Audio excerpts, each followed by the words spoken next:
put myself there, I always try to imagine myself in the scene, like a movie. Try to fit myself there and see how I would have reacted in that story. And the real emotions that comes with it, the feelings, the reality of the matter at that moment. So the story come out like real. So now we're going to try to do that this morning. Trying to imagine yourself in that uh, scenario. It was a real story with real people. It was a real event. It was indeed a real giant, just not imaginary giant. It was real, and he was real. And people indeed were afraid. It was reality for them to fear because he was too big. They could not compare themselves to him. And all kinds of feelings that they had, the emotions that they had for 40 days. 40 days in that battle, no one would dare to face Goliath. Every time he comes out, they are running for their lives. Every time he comes out and begin to speak, they are running. Because this was a real event that these real people faced. I need to be there and see where you find yourself this morning. I want to begin with verse 8 and 9, which we did not read. You can go there, verse 8 and 9. I want to begin with the condition of this war. The condition of this war. It says, this Goliath speaking and said, he stood and cried unto the armies of Israel and said unto them, why are ye come out to set your battle in array? Am not I a Philistine, and ye servants to Saul? Choose you a man for you, and let him come down to me. If he be able to fight with me and to kill me, then will we be your servants. But if I prevail against him and kill him, then shall ye be our servants and serve us. Meaning, in this battle, what he's saying, the only condition is only one person should come out alive. Send me only one man. I know you have many soldiers, and here the Philistines also we have many soldiers, but let's just do it one-on-one. I come, Goliath, I come, and you send forth any man whom you trust. Let him come, and the two of us fight. If he wins and kills me, we will be your servants. We will serve, meaning the entire Philistines, they will serve Israel. They will be servants to Israel. But if I kill him, you guys will be servants to us. How many of you will go? Or now imagine you are King Saul. Who will you send? Whom you have confidence that this one has no doubt he will kill Goliath. No wonder for 40 days, Saul was struggling to choose amongst his men. Who can I choose amongst these guys? Men. Goes to the captain. I know you are captain, but this one. He goes down the ranks, he finds none, not even himself. Because the condition is, hey, guys, if this guy loses, if he gets killed, you got to know that we're going to serve them for the rest of our lives. We will be servants. That's the condition. Send me a man, he says, whom I can find. Meaning the future of the entire nation depends on this one man. Whichever man that will say, here I am, so send me, I'm going to kill him. Meaning before you go there with this boldness and courageous, you must think about your nation and think about your parents. Meaning if you lose the battle, if you get killed by Goliath, the entire nation will blame you for them being servants to the Philistines. Now, that's what they were thinking. Each one of them will think, man, if I say I'm bold and go fight against this guy and lose, the entire nation will blame me. Though I will be dead then, But what about my parents? They will be, just think about how they will treat your parents. Every time these guys are in slavery, they're like, yeah, it's your son, Gary Decker. It's your son, that's why now we are servants. It's your son. Only if your son did not go, we could not be servants by now. That everybody was thinking about, this was running in their minds. Now here is the king with his soldiers, and none of them is willing to risk it. No, none of them is willing to say, well, I'm going to risk my nation, risk my family, and risk everything. Whatever happens, happen. None of them. And then the king at one point tried to motivate them. He says, the motivation that he gave them, he says, whoever goes to fight against Goliath will marry the king's daughter free of charge. No dowry, or how do you call it? Lobola. You will marry the king's daughter free of charge. Now imagine to be the king's son-in-law. Not only that, but also he says, your father's household will be free in Israel. That means they will be free of tax. And also, you will be given much riches. You will be given gold, you will be given silver, meaning you will be rich. Now, these three things, this is the motivation the king has put there. Number one, I'll give you my own daughter. Number two, your father's household will be free in Israel. And number three, I'll reward you with money. I'll reward you with gold, silver, and everything. Meaning, after this battle, you will be rich. But even after that motivation, none of them said, I will go. Meaning, if you compare marrying the king's daughter to losing the battle, I think it's a much loss for the nation. You can be given all the riches, but you say, man, if I lose, everybody's going to blame my family and blame my father, my mother, and they will be mistreated. I really want to marry the king's daughter, but I cannot risk it. I want to be rewarded with money, but I can't risk it. Meaning this was a very difficult decision to make for all the soldiers that were there. Every single one of them, it was a very difficult decision to make. Meaning now at this moment, or this point, it was better for the whole army to march together as a man. Let us send one person. Let us all go together and fight. Meaning if we lose, at least the entire army lost and nobody will be blamed. No specific person will be blamed. But if I go alone, you guys,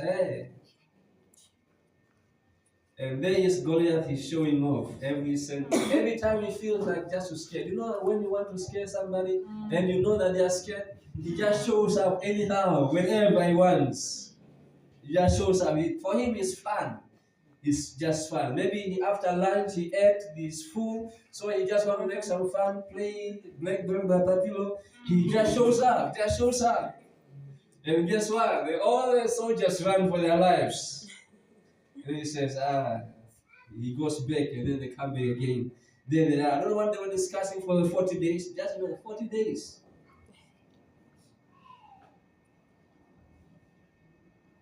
Now all of a sudden, this young man called David shows up. And he's asking questions. And to the people's observation, he's interested to face Goliath. I can feel David's brother's anger. I can feel him. This man said, man, we know we are soldiers, but none of us is willing to go there. Their brothers felt for him, they loved him, they wanted to protect him, so their brothers, to try to stop him from going there, they used a method called intimidation. He tried to intimidate him so that he doesn't go for the battle.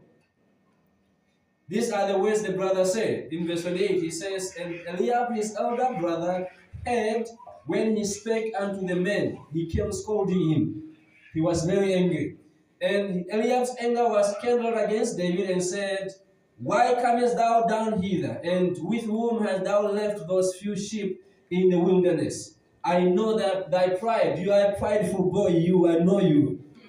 That's what you are here for. You are full of pride, you are full of yourself. Trying to put him down, by all means, is choosing words carefully just to discourage him and to put him down. Not only did he say that you are a prideful boy, he also said that you are a naughty person.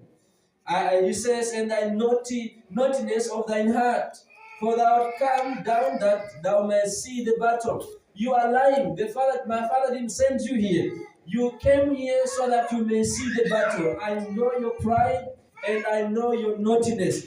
Get away from here. Get out of here. I want to see you here. I don't want you to put my father at risk. I don't want to, with this naughty heart of yours, and say, I'm going to go and fight, you get killed. I don't want my father and my household to be a laughing stock. Excuse me. A laughing stock in Israel. Everybody to blame our father because of you. David, I don't want you to do this thing. It is not your jurisdiction. This is your assignment is to look after sheep. Go where you belong. You don't belong here. This battle is for the trained soldiers. It's not for you. All you know to do, David, is to look after sheep. That's all you know. He, the elder brother, used these words thinking he would discourage the boy. But to his surprise, those words to David were fuel, like he's fueling him. He said, brother, even you are speaking like that. He says, brother, David said to the brother, what have I now done? Is there no cause, brother? Is there no cause? What wrong did I do in all these things that I'm saying here? What wrong did I do? Brother, don't you see, is there no cause to this thing? What he's asking the brother is that there is indeed a cause. For me to be here, there is a cause. If you did not cower, or if you guys were not scared, I would have not been here. You guys, even the king and everybody else, you are the cause of me being here. He says, is there no cause? What have I now done? You are the cause. You guys left your homes for the past 40 days into the battlefield. And look at you. Every time this man shows up, you guys run away. Is this not the cause that I'm here? Big brother, he kind of like saying, big brother, I saw you running. When this man came up, I saw you running. Probably the big brother's coming from the tent. And he's angry. Number one, he was frustrated. Number two, he was angry about his brother. So he's just taking out all this anger on the brother. The Israelite soldiers advised based on fear and their experience. And so was the brother, the big brother. Their advice was based on fear and based on their experience as soldiers or trained soldiers. They saw Goliath through the eyes of fear, while David saw Goliath through the eyes of God or through the eyes of faith. They were looking at the same problem from different perspectives, so the results were different, or the conclusions were different. The soldiers, the king, and even the big brother, he saw Goliath and said he is a problem, is too difficult for us to solve, and this guy can squash you, this guy can you have no chance. And then David looked at the same problem, Goliath, and he saw him through the eyes of God. He saw him through the eyes of faith. And he said, God is able. And then they could not prevail against David. In all their advice, they took him to the king. These soldiers had no shame. Now imagine they themselves had been there for 40 days and they're afraid, but they get this small boy, they are dragging to the king. King, we have got somebody brave, somebody brave. Somebody brave here. But now you have to know that I believe the reason why they stayed there for so long, 40 days, I believe it was so embarrassing for the king to lead his army back home without even attempting to fight the battle. The problem they went for was not solved. Now imagine the king coming with all his soldiers. Then they are being asked, hey, what happened to the battle? Man, hey, we saw Goliath. Hey, nobody once saw, we came back. It would have been so embarrassing for the king to lead all his men back home. So he said, we're going to stay here, guys. We're going to stay here until this problem is solved. The first day, the first week, the second month, and going and going. And guess what? The king said, we're going to stay here until this problem. We are not going home. None of us is leaving. All of us are going to stay here and see how this problem will be solved. And then lo and behold, the soldiers brought this young man to the king. The king has been hoping all these days for a brave man. He has been hoping for a courageous man all these days. And then lo and behold, he hears good news that hey, there's a young brave man among us. What the king has been hoping for.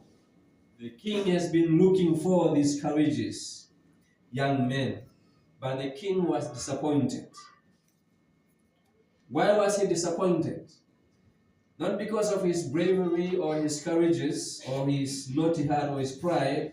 He was disappointed because this young man had no experience. This man is not the man he was expecting.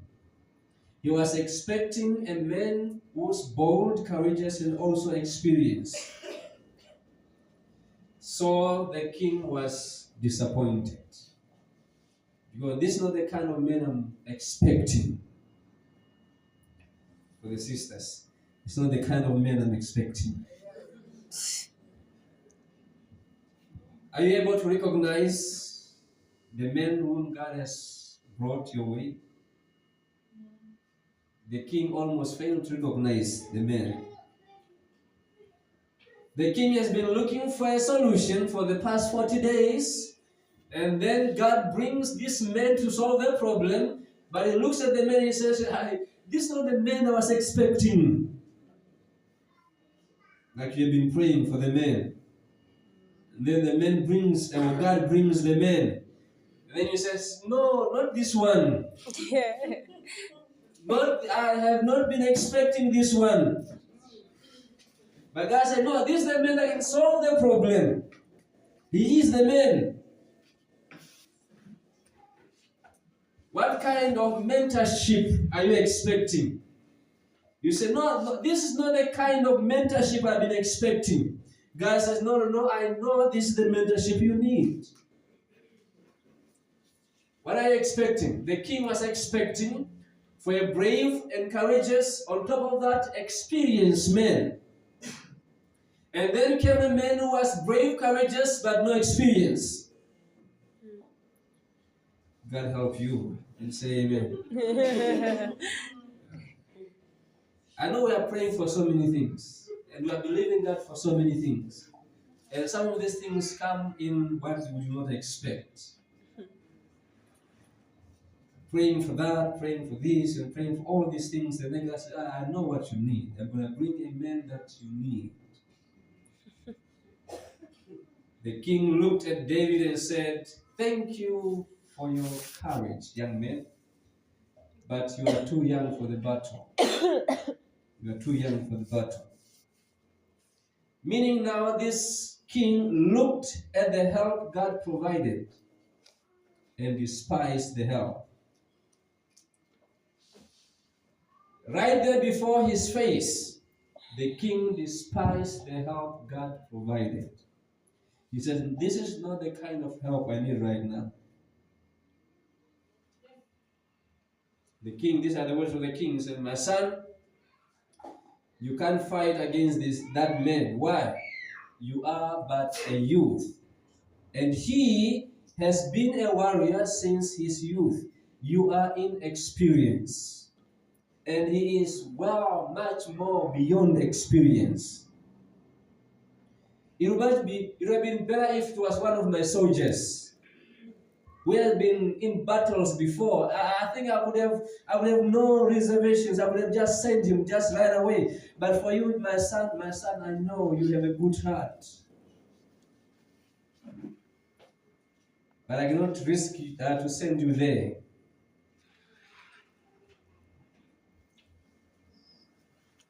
In simple terms, what he's saying is that, guys, that one, compared to you, he has been doing this from this time, and you haven't even begun. You don't have experience, young men. He's saying we don't send out to battle inexperienced people. Now think about that. We don't send out to battle inexperienced people. I was thinking about conference when that thought came to my mind. This is like a pastor trying to send out a man, a couple, and he's scanning through his church.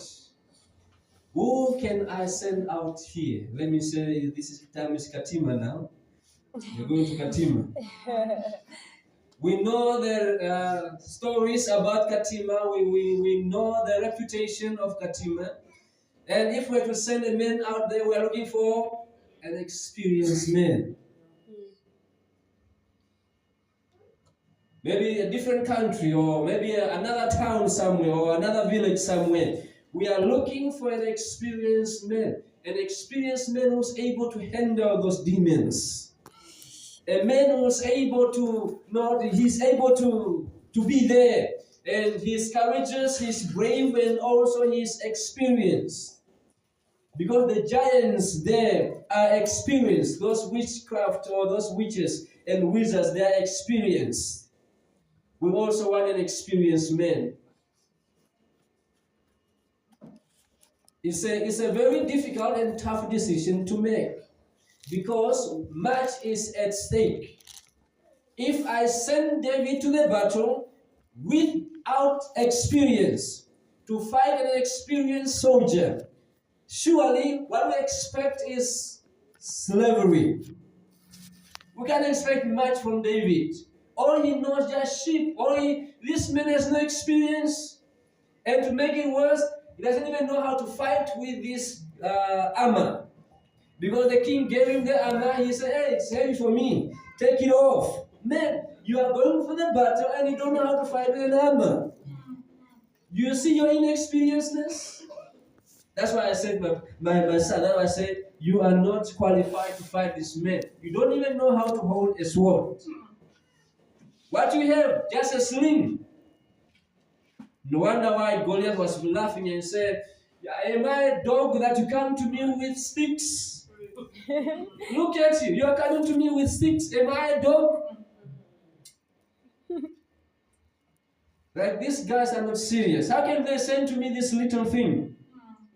I'll just hold it and just squash it. Now let me turn you to David's response in verse 34. This is what he says. And David said unto Saul, thy servant kept his father's sheep. And they came a lion and a bear, and took a lamb out of the flock. And I went out after him, and smote him, and delivered it out of his mouth. And when he arose against me, I caught him by his beard, and smote him, and slew him. Thy servant slew both the lion and the bear, and this uncircumcised Philistine shall be as one of them, seeing he hath defied the armies of the living God. David said, moreover, the Lord that delivered me out of the power of the lion and out of the power of the bear, he will deliver me out of the hand of this Philistine. And so, at this moment now, Saul, he said, man, you are more experienced than I am. I never killed a bear. I never killed a lion. I believe at this moment, Saul, he said, I can face a man, but a lion, a bear, I think Saul would run. But this young man, he is more experienced than the king himself. He says, I fought with animals who don't have emotions. I fought with animals who are merciless. A lion needs food, and there was food at that moment. A bear was looking for food, and I was right there before the bear. I could be a substitute for the sheep. But I, as you look at me now, right now, I took it by this beard and slew it. The king was like, oh man, I thought, man. The king didn't say anything more. The only thing he said that unto David, go and the Lord be with thee. He says, man, you are more than qualified. You are more than experienced. Not only are you courageous and brave, but your experience surprises me. Your experience is beyond, because we fight against men, against these enemies here, the Philistines, and this one's here, and those ones there. We fight against them. But these are men that have emotions. Sometimes they can spare you. Sometimes they can have mercy on you. They can pity you sometimes. But a lion, a bear, no emotions, no feelings, they will not spare you. David went. At this moment now the king puts on him his own armor. It was too heavy for him. He says, I will not take this. He went to the battle as he was trained. He didn't add new thing at this battle, because if I add anything new I am not used to in my training, I might lose the battle. I'll go as I am trained. What David said to the king is that, King, you think I have no experience. You think I am inexperienced. Let me tell you my experience. He said, let me shock you, King. And indeed he was shocked. He says, it is true, O King, I am young, but King, I can tell you that I killed a lion and also I killed a bear. Do you see these small hands of mine? These small hands of mine, I held a bear and I killed it. These small hands of mine held a lion and I killed it.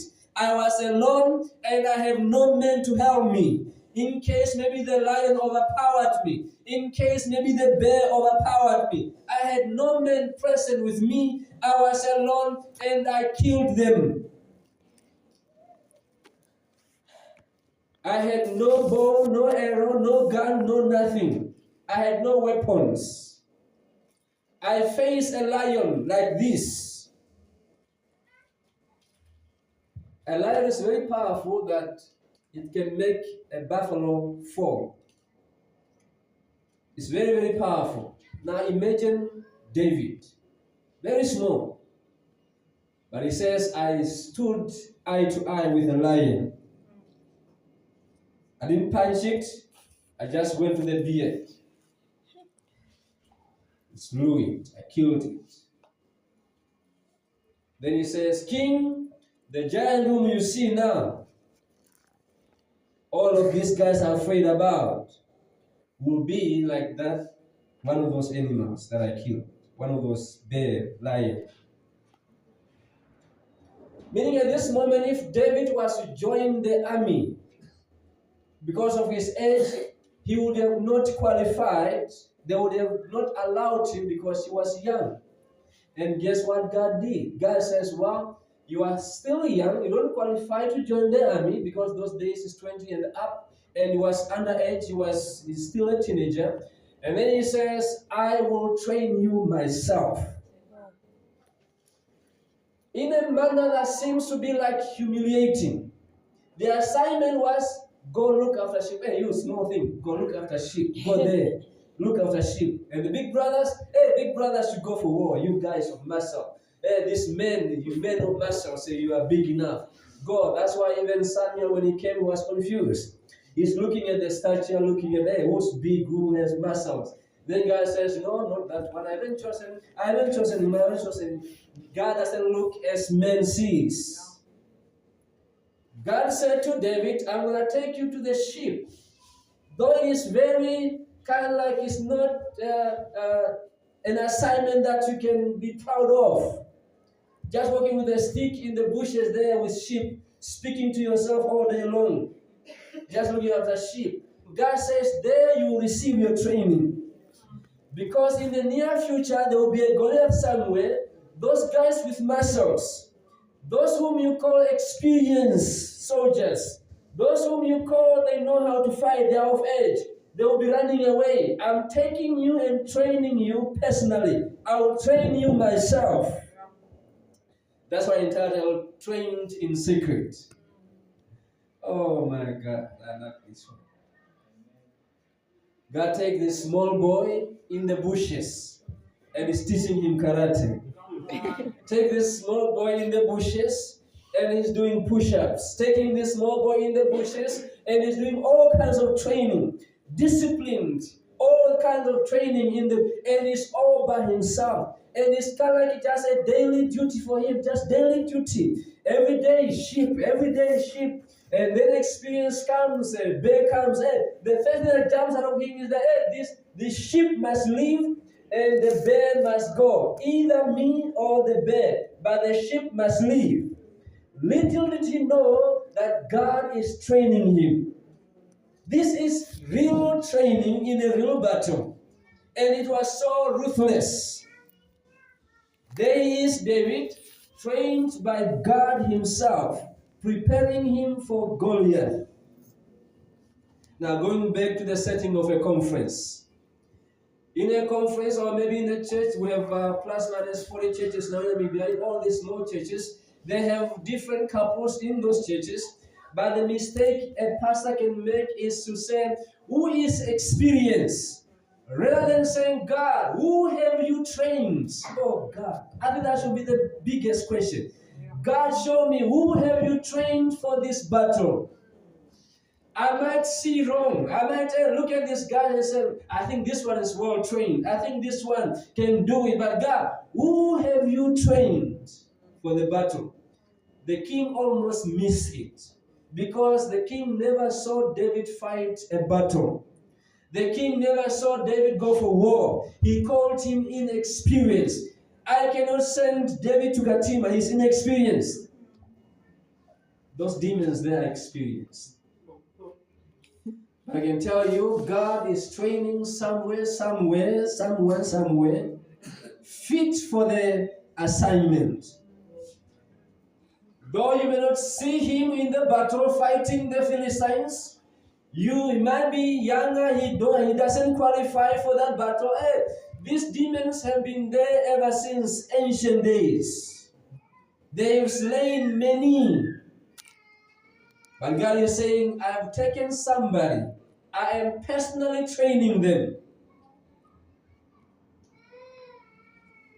Isn't this not the same thing God told the serpent? Don't think you have won.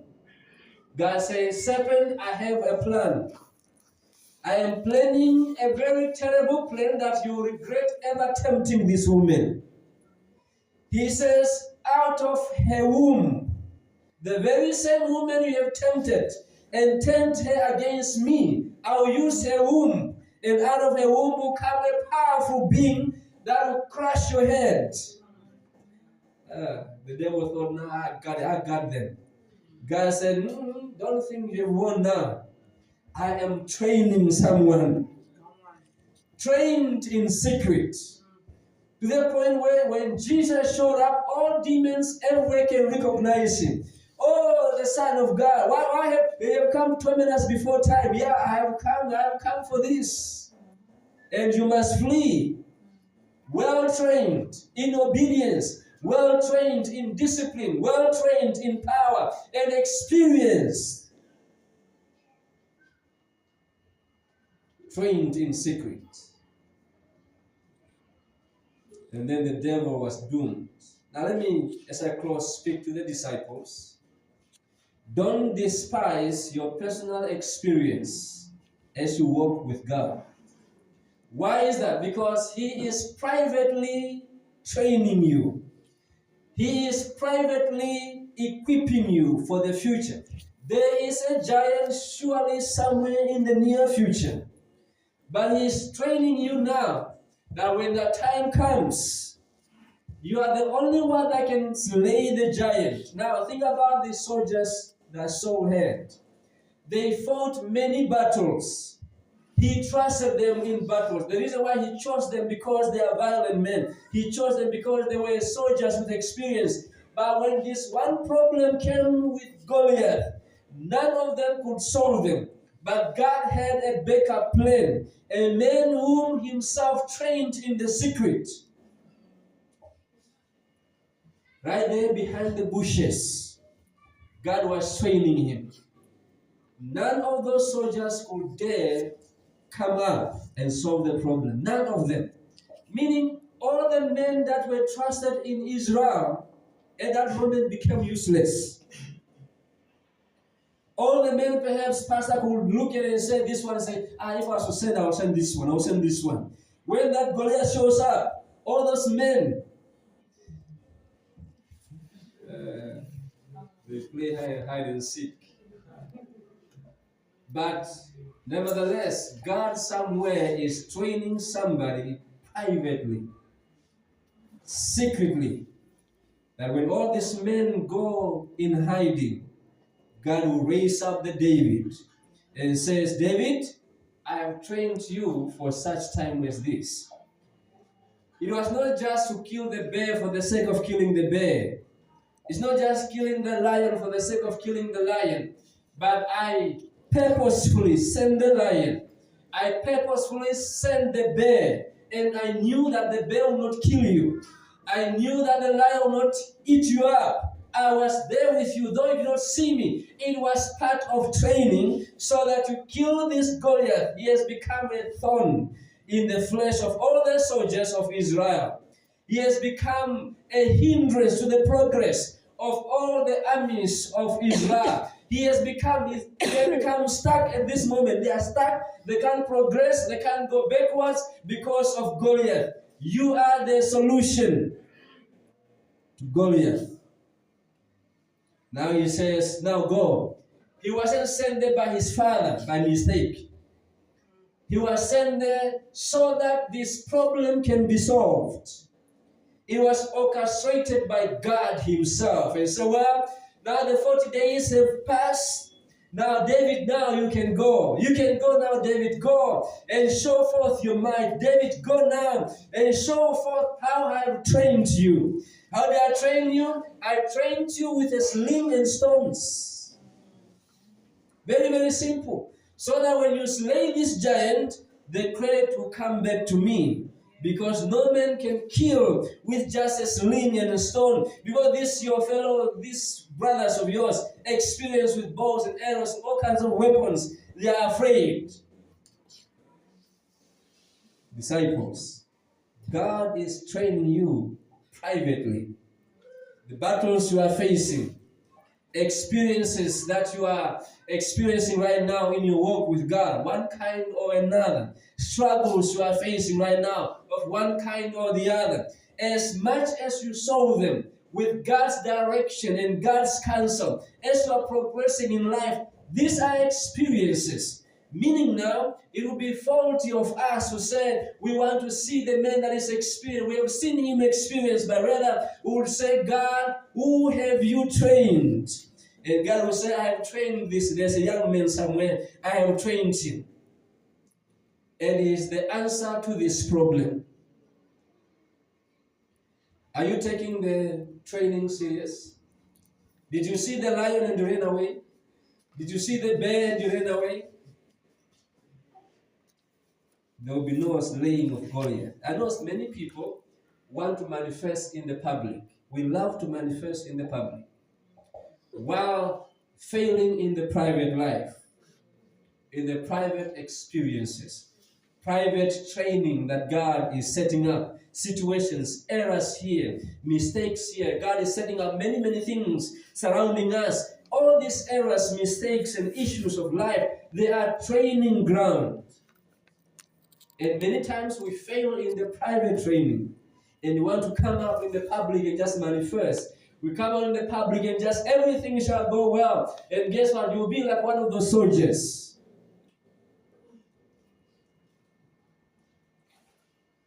Right now, you might not be part of soul soldiers. You are thrown somewhere there behind to look after sheep. Very, very simple. And your ministry is kind of like it's overlooked, just looking after sheep. But there, that is where he's training you. Or maybe you don't qualify to be part of soul soldiers. All I can tell you right now is that focus on your experiences with God. Because why? Promotion doesn't come from the north, nor from the east. But where does it come from? It comes from God. Because it's He who's training you. He's the one that will promote you. Saul doesn't promote anybody. He's just put there in charge by God. Only God, He knows who He has trained in the private. He knows who have trained in the secret and who qualifies to manifest in the public. And He says, I choose David. Though Saul may not know him, but I'm choosing today to promote him. And he was promoted. And then the Bible says, from that moment onwards, David joined the army of Saul, though he was yet a teenager. You want to be a better wife, better husband, or a better person whenever, focus on the private teachings.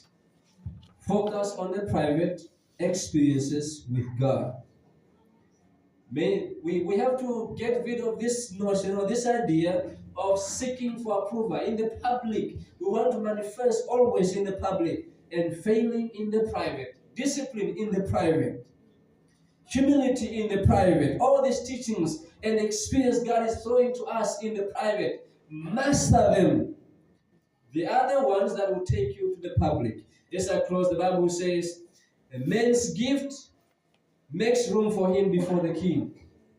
The man's gift, both in the physical and in the spiritual, either spiritual gift or as a physical gift, it will make room for you before the king. But now we are seeking these spiritual gifts, trained by God Himself in the secret place. And then God says, I'll make room for you. Even the king will be surprised that you can do that. The moment Goliath was down, David cut off his head, and now those ones, they begin to run out of their tents to chase.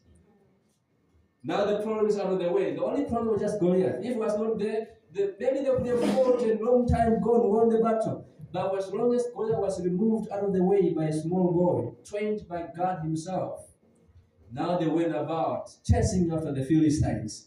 And they slew them. They had victory. And they went back home rejoicing. After 40 days of terror, 40 days of fear, 40 days of uncertainty, 40 days of worries, and 40 days of, hey, we don't know what's going to happen until that problem was removed. Allow God to train you in the private, in those secret places, so that He can lift you up and make you manifest in the public. Trained in secret. Every head bowed and every eye closed. In the presence of Jesus. I will say something this morning. Amen. Amen. Jesus is still alive. He's still alive.